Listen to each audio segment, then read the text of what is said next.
Hello बच्चों, कैसे हैं आप। उम्मीद करती हूँ आप बढ़िया और एकदम मज़े में होंगे। तो आइए बच्चों, आपकी इस पढ़ाई को आगे बढ़ाते हुए हम एक बहुत ही मनोरंजक कहानी पढ़ते हैं, जिससे मिलने वाली सीख को आप भी अपने जीवन में ज़रूर अपनाइएगा। और हमारी इस कहानी का नाम है हार की जीत। बच्चों, अपनी इस कहानी को शुरू करने से पहले हम उसका संक्षिप्त परिचय ले लेते हैं। तो बच्चों, प्रस्तुत कहानी एक डाकू के हृदय परिवर्तन की कहानी है। अर्थात एक डाकू का हृदय परिवर्तन कैसे होता है, ये इस कहानी में बताया गया है, जिसमें दिखाया गया है कि भले और परोपकारी व्यक्ति के समक्ष बुरे से बुरा व्यक्ति भी नतमस्तक हो जाता है। अंत में विजय अच्छाई की ही होती है। तो आइए देखें कौन था वो डाकू, उसका हृदय परिवर्तन कैसे हुआ और उसने कैसे किसके सामने अपना सिर झुकाया। तो कहानी यूं है।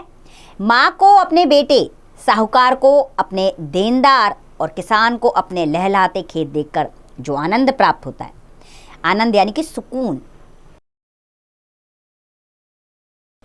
हाँ, जो आनंद प्राप्त होता है वही आनंद बाबा भारती को अपना घोड़ा देखकर होता था। अर्थात बाबा भारती को अपना घोड़ा बेहद पसंद था। उसे देखकर उन्हें बड़ा आनंद आता था। भगवत भजन से जो समय बचता वह घोड़े को अर्पण हो जाता। अर्पण यानी कि समर्पित, उसके नाम कर दिया जाता। अर्थात वैसे तो बाबा भारती भजन में लगे रहते थे, लेकिन जो समय बचता था वो सारा समय वो अपने घोड़े के पास बिताते थे। वह घोड़ा बहुत सुंदर था और बड़ा बलवान। उसके जोड़ का घोड़ा सारे इलाके में ना था। बाबा भारती उसे सुल्तान कहकर पुकारते, अपने हाथ से घर हरा करते, खुद दाना खिलाते और देखकर प्रसन्न होते थे।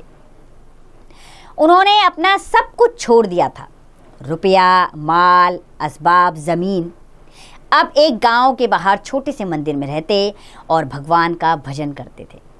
परंतु सुल्तान से बिछुड़ने की वेदना, वेदना का अर्थ होता है बच्चों दुख,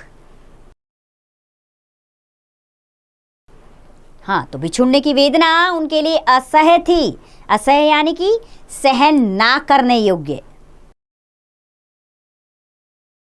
अर्थात वह यह सोचकर ही भयभीत हो जाते थे कि कभी उनका घोड़ा उनसे दूर होगा, जिसका नाम सुल्तान था।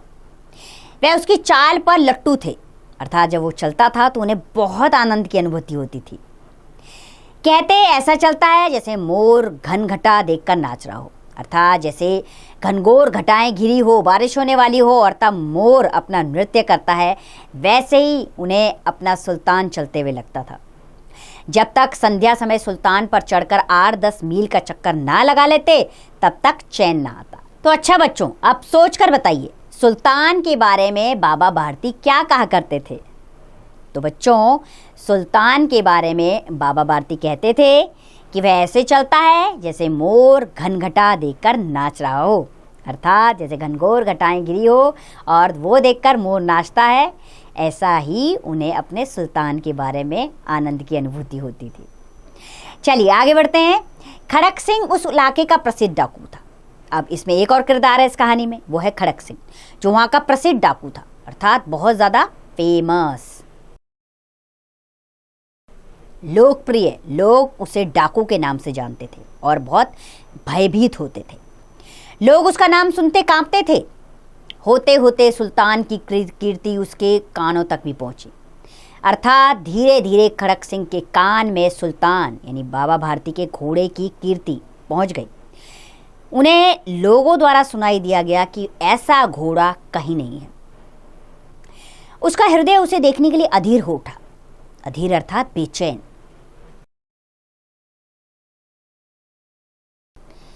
वह एक दिन दोपहर के समय बाबा भारती के पास पहुंचा और नमस्कार करके बैठ गया। बाबा भारती ने पूछा, खड़क सिंह क्या हाल है। खड़क सिंह ने सिर झुकाकर उत्तर दिया, आपकी दया है। कहो इधर कैसे आ गए। सुल्तान की चाह खींच लाई। विचित्र जानवर है, देखोगे तो प्रसन्न हो जाओगे। विचित्र का अर्थ होता है बच्चों अनोखा।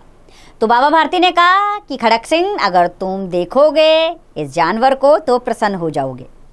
खड़क सिंह ने कहा, मैंने भी बड़ी प्रशंसा सुनी है, उसकी चाल तुम्हारा मन मोह लेगी। बाबा भारती ने कहा कि अगर उसकी चाल तुम देखोगे तो तुम्हारा मन वो मोह लेगी। कहते हैं देखने में भी बड़ा सुंदर है। खड़क सिंह ने बोला, ये क्या कहना है, जो उसे एक बार देख लेता है उसके हृदय पर उसकी छवि अंकित हो जाती है। अंकित यानी कि छप जाती है। बाबा भारती ने कहा, जो एक बार उसे देख लेता है वो उसे भूल नहीं पाता। बहुत दिनों से अभिलाषा थी, आज उपस्थित हो गया हूँ। खड़क सिंह ने कहा, मेरी भी बड़ी अभिलाषा थी उसे देखने की, आज मैं उपस्थित हो गया उसे देखने के लिए। बाबा भारती और खड़क सिंह दोनों अस्तबल पहुंचे। अस्तबल होता है बच्चों जहां पर घोड़ों को रखा जाता है। तो बाबा भारती और खड़क सिंह दोनों अस्तबल पहुंच गए। किसको देखने के लिए? सुल्तान को देखने के लिए। बाबा ने घोड़ा दिखाया घमंड से। खड़क सिंह ने घोड़ा देखा आश्चर्य से। उसे हजारों घोड़े देखे थे, परंतु ऐसा बांका घोड़ा उसकी आंखों से कभी गुजरा ना था। सोचने लगा, भाग्य की बात, ऐसा घोड़ा खड़क सिंह के पास होना चाहिए था। इस साधु को ऐसी चीजों से क्या मतलब? कुछ देर तक आश्चर्य से खड़ा रहा। इसके बाद उसके हृदय में हलचल होने लगी। बालकों की तरह अधीरता से बोला, अधीरता अर्थात बेचैनी के साथ, परंतु बाबा जी इसकी चाल ना देखी तो क्या देखा, अर्थात वो अधीर यानी बेचैन हो उठा और बोला बाबा भारती से कि बाबा आप ही तो कहते हैं इसकी चाल पर सब लट्टू हो जाते हैं। जब मैंने इसकी चाल नहीं देखी तो क्या देखा? तो सबसे पहले मैं इसको चलता हुआ देखना चाहता हूँ। बाबा जी मनुष्य ही थे। अपनी वस्तु की प्रशंसा दूसरे के मुख से सुनकर उनका हृदय भी अधीर हो गया। घोड़े को खोलकर बाहर लाए और उसकी पीठ पर हाथ फेरने लगे। एकाएक, एकाएक यानी कि अचानक, एकाएक उचक्कर सवार हो गए। घोड़ा वायु वेग से उड़ने लगा। उसकी चाल देखकर खड़क सिंह के हृदय पर सांप लौट गया। वह डाकू था और जो वस्तु उसे पसंद आ जाए उस पर वह अधिकार समझता था। उसके पास बाहुबल था, अर्थात उसके पास शक्ति थी। बाहुबल यानी कि शक्ति, उसके बाजुओं में अपार शक्ति थी। उसके पास रुपया था और आदमी थे। जाते जाते बोला, बाबा जी मैं यह घोड़ा आपके पास ना रहने दूंगा। तो बच्चों सोचकर बताइए बाबा भारती का हृदय किस बात से अधीर हो गया?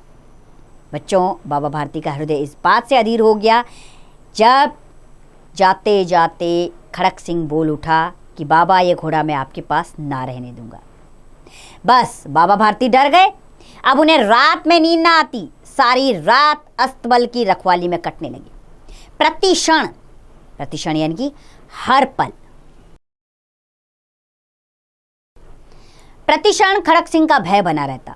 परंतु कई मास बीत गए और वह ना आया। यहां तक कि बाबा भारती कुछ लापरवाह हो गए और इस भय को स्वप्न के भय की नाई मिथ्या समझने लगे। स्वप्न यानी कि सपना और मिथ्या यानी कि झूठ। अर्थात काफी समय तक खड़क सिंह घोड़े को लेने नहीं आया। धीरे धीरे बाबा भारती इस बात को भूल गए और सोचने लगे एक झूठ था। एक बार संध्या का समय था। बाबा भारती सुल्तान की पीठ पर सवार होकर घूमने जा रहे थे। उस समय उनकी आंखों में चमक थी, मुख पर प्रसन्नता थी। कभी घोड़े के शरीर को देखते, कभी रंग को, और मन में फूले ना समाते थे। सहसा, सहसा यानी कि अचानक,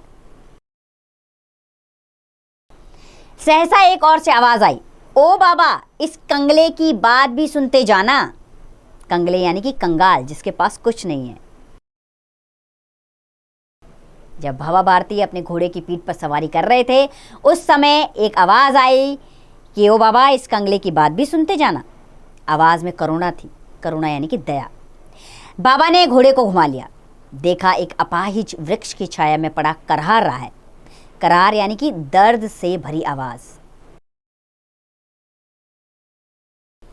वह बोले, क्यों तुम्हें क्या कष्ट है?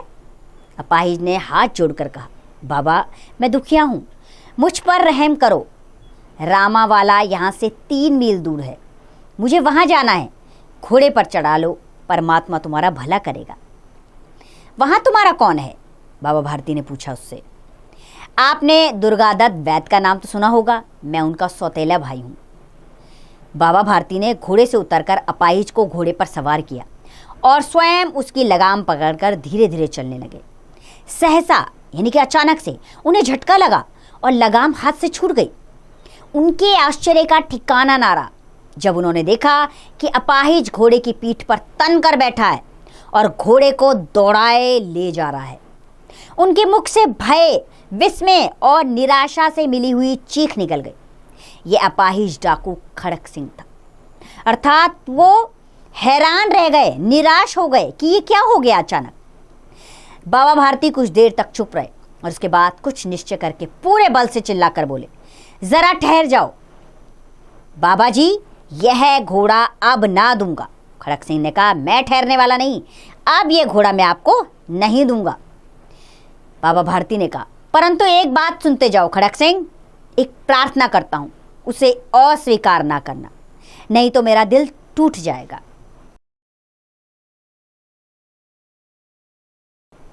बाबा जी आज्ञा दीजिए, खड़क सिंह ने कहा, मैं आपका दास हूं, केवल यह घोड़ा ना दूंगा। उसने कहा, मैं तो आपका दास हूं, लेकिन यह घोड़ा मैं आपको नहीं दूंगा। अब घोड़े का नाम न लो, मैं तुमको इसके विषय में कुछ नहीं कहूंगा। मेरी प्रार्थना केवल यह है, इस घटना को किसी के सामने प्रकट ना करना। प्रकट यानी कि किसी को बताना मत। बाबा भारती ने कहा, केवल इस घटना के बारे में तुम किसी को मत बताना, मैं ये चाहता हूं। खड़क सिंह का मुंह खुला का खुला रह गया। उसका विचार था कि उसे इस घोड़े को लेकर वहां से भागना पड़ेगा, परंतु बाबा भारती ने स्वयं उससे कहा कि इस घटना को किसी के सामने प्रकट न करना। इससे क्या प्रयोजन सिद्ध हो सकता है?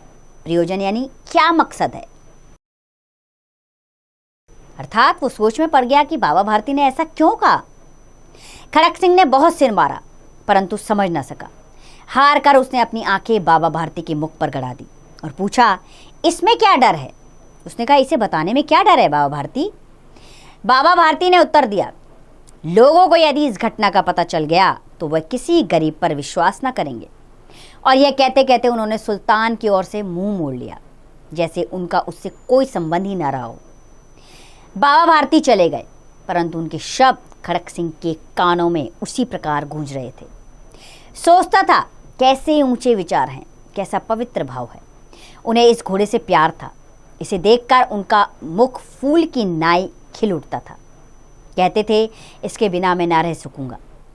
इसकी रखवाली में कई रात सोए नहीं, भजन भक्ति ना कर रखवाली करते रहे, परंतु आज उनके मुख पर दुख की छाया तक ना दिखाई पड़ी थी।